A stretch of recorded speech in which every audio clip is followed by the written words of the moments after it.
హరే కృష్ణ అండి. మీకు ఈరోజు బెండకాయతోటి చట్నీ నేర్పిస్తానండి. ఇది మా అత్తగారు చేశారు. శ్రీకాకుళం ప్రియాగ్రహారంలో ఇది ఫేమస్. ఇది మనకి అన్నవాదనం అవుతుందండి. బెండకాయ నిండా కూడా ఫైబర్ ఉంటుంది. ఈ షుగర్ ఉన్న వాళ్ళు బెండకాయ తింటే చాలా మంచిది. అందుకు తర్వాత మన పరీక్షల ముందర అయితే మా పిల్లలకి ఎప్పుడు బెండకాయ కూర చేస్తుందని. మనకి ఐక్యూ పెరుగుతుంది, ఇంటెలిజెంట్ కోషంట్ అంటాం కదా.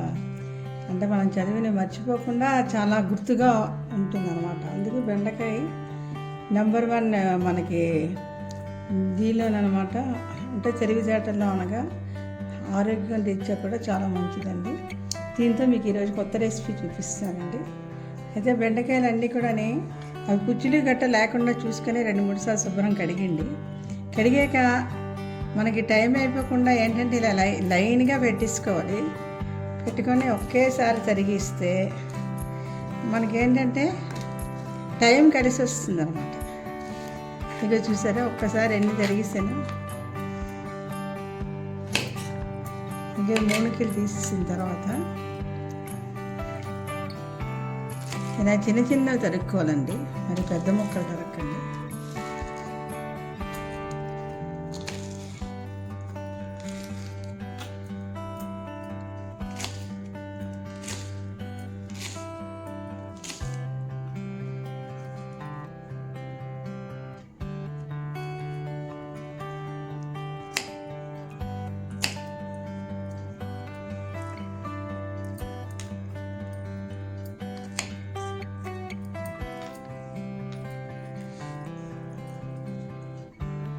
పుచ్చులు గట్ట లేకుండా చూసుకోండి. ఒకసారి తరగమనానికి వెనక ముందు ఆయిల్ పెట్టి చూసుకొని అప్పుడు వేర్చుకోండి.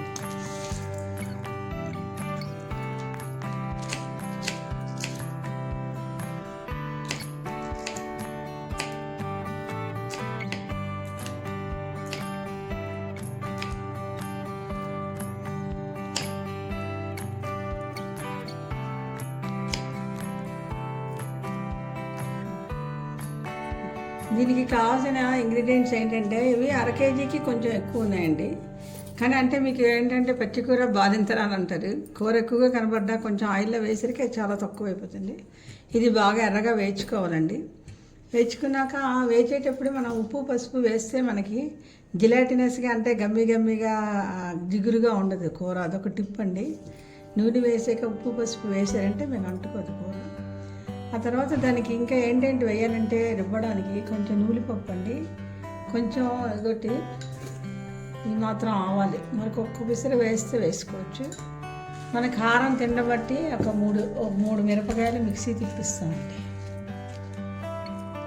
3 పెద్దవైతే 2 చాలు, చిన్నవైతే 3 ఇలా వేసుకొని మిక్సీ తిప్పియాలండి. కొంచెం చౌచౌకి చింతపండు వేస్తామండి. ఇంత కూడా అక్కలే, చాలా కొంచెం చింతపండు వేస్తాం. ఈ మాత్రం చింతపండు వేస్తే చాలు. ఈ చింతపండు చాలండి. ఇది కూడా మనం మిక్సీ తిప్పుకోవాలి. తిప్పుకున్న తర్వాత ఇవి బాగా ఎర్రగా వేగిపోయాక అప్పుడు ఇందులో పెరుగండి. కప్పుడు పెరుగు అంటే పెరుగు ఎంత కావాలంటే అంత వేసుకోవచ్చు. పెరుగు ఇది సరిపోతున్నది ఈ మాత్రం పెట్టాను. ఇప్పుడు మనం రుబ్బుకున్న గ్రేవీ కలిపేసి దీనికి పోపు ఏంటంటే ఆవాలు జీరా వేసుకుంటామండి. అప్పుడు మీకు బెండకాయ పెరుగు చట్నీ రెడీ అవుతుంది. చాలా బాగుంటుంది. చపాతీలో తింటే ఎంతో బాగుంటుంది. ఇంకోటండి, బెండకాయ చూసారా, మీకు అంత కూర చూపెట్టాను, అంత కొంచెం అయిపోయిందో.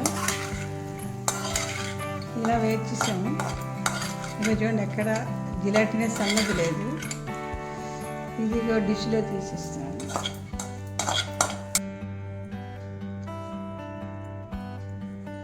ఇంకోటండి, కొంచెం ఆవాలు జీరా పోపేసాను. ఇంగువ అయితే వేయలేదు, పెరుగు వేస్తున్నాం కాబట్టి ఇంగు వాసన పట్టేస్తున్నాను. వేరేది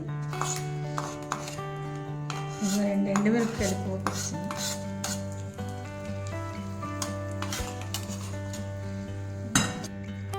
కూరలో దానికి తగ్గ ఉప్పు వేసాను, పోపు వేసానండి.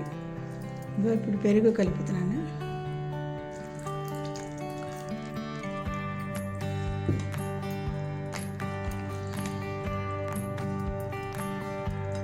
కొత్తిమీర,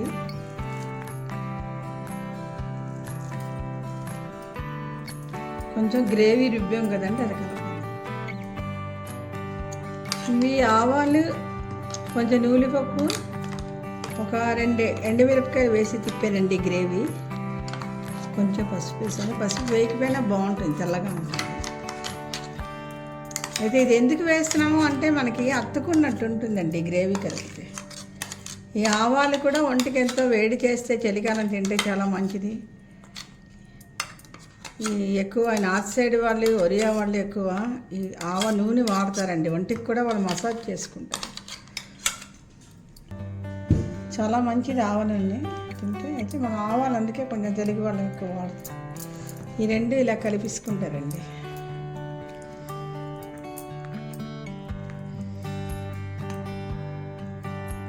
ఆవాలు మీకు కొంచెం ఘాటుగా అనిపిస్తే కొంచెం తగ్గించి వేసుకోండి. కొంచెం చింతపండు వేసాను, చౌచౌకి చాలా తక్కువ వేసాను. ఇక చూసారా, దీని కన్సిస్టెన్సీ ఇలాగ ఉంది కదా. మనం ఇప్పుడు అన్నంలో కొంచెం నూనె, నెయ్యి వేసి కలుపుకొని తింటే చాలా బాగుంటుంది. బెండకాయ పెరుగు పచ్చడి గుమ్మగుమ్మలు రెడీ అండి. మీ అందరికీ కూడా ఇది నచ్చుతుంది అనుకుంటున్నాను. మీరు ట్రై చేసి కామెంట్ బాక్స్లో పెట్టండి. హరే కృష్ణ.